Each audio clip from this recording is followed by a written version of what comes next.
ఒక దేవుడి రూపంతో తన దీవెనలందుకొని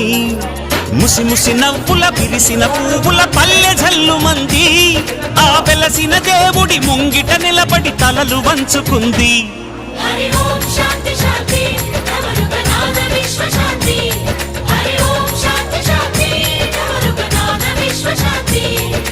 బంచిక బంచిక చంచక చక్కనమ్మ ముగ్గులెట్టి ఎంచక వాడి పంట పొంగులాడి బంచిక ఊరువడ చిందులాడి ఎంచక ఒక వేకువ దీపంతో ఈ లోకం మేలుకొని ఒక దేవుడి రూపంతో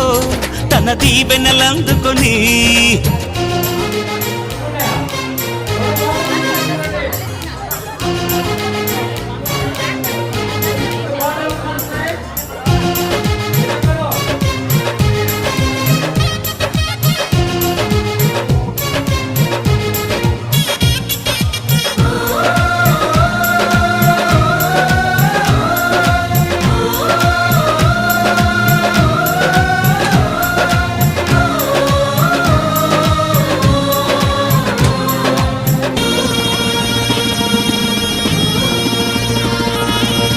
ధనధాన్యం రాసులు పోసి ధర్మానికి దోసిల్లేసి గుణశీలం జనకొలువైతే